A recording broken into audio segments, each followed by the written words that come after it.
Hello, welcome to Kitchen Basics 101, where I teach you the bare bone basics as if you have never cooked a day in your life from the perspective of a mom. This is my favorite breakfast, like my absolute favorite breakfast, and I eat it all the time.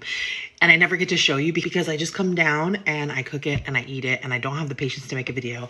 So today I promised myself that I was going to show you. So it seems complicated, but it's not.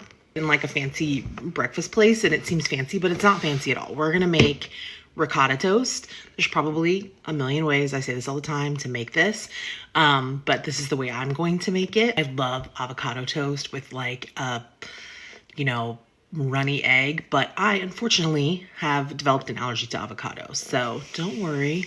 Ricotta is here as an incredible substitute.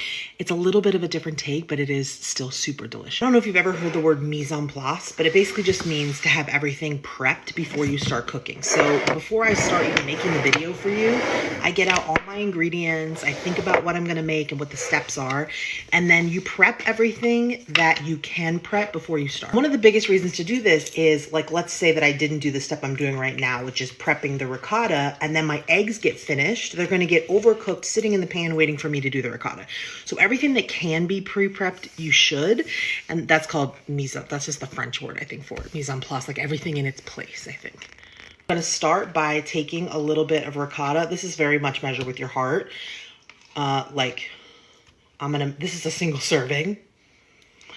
Ricotta is not as good on protein as cottage cheese, so you could use blended cottage cheese as a replacement here and bump up the protein, but it is 4 grams per quarter cup, so this is probably 8 grams of protein before I even add the eggs.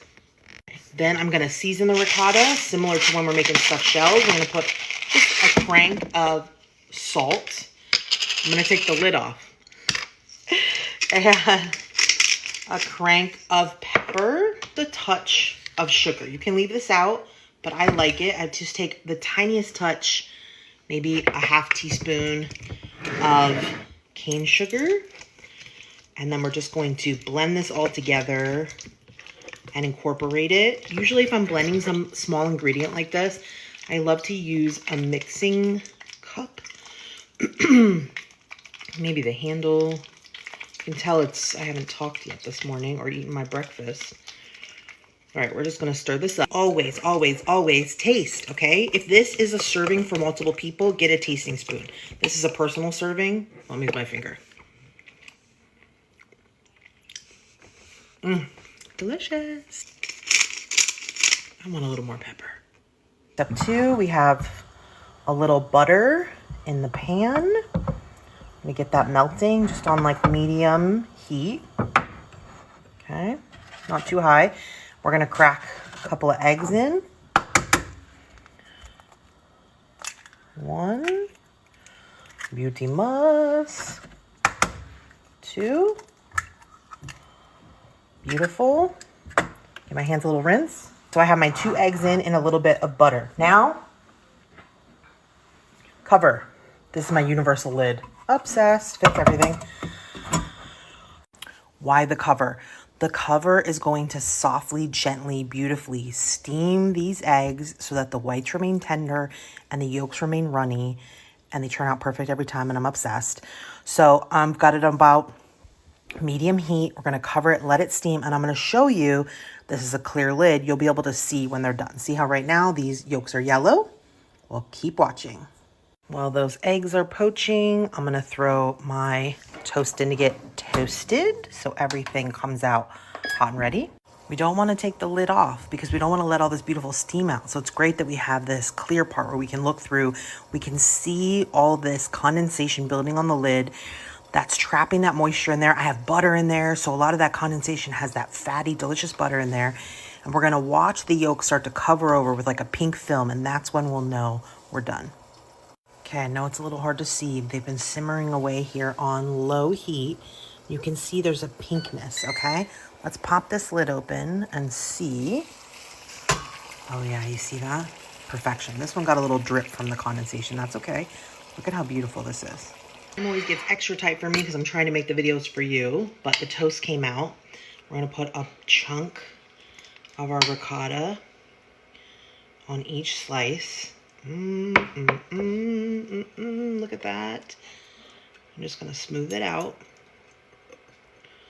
Not too fancy. It's gonna squish when we eat anyways, right? Don't have to waste our time, especially since our eggs are done. We need to get them out of there. Here, Gigi back there coughing. Gonna have to go check on her.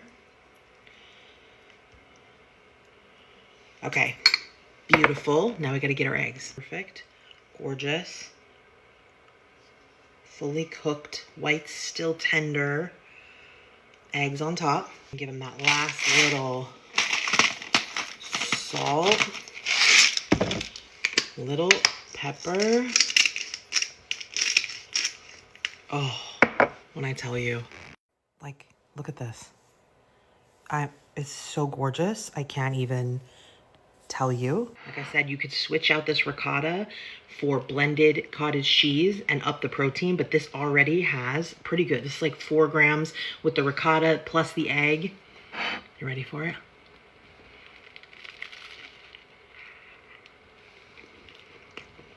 Oh, look at that.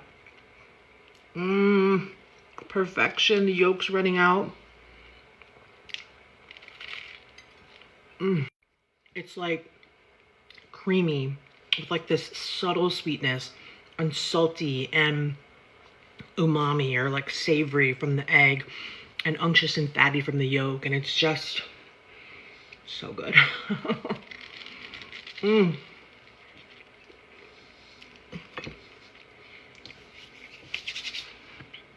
Keeps me full all day. I'm obsessed.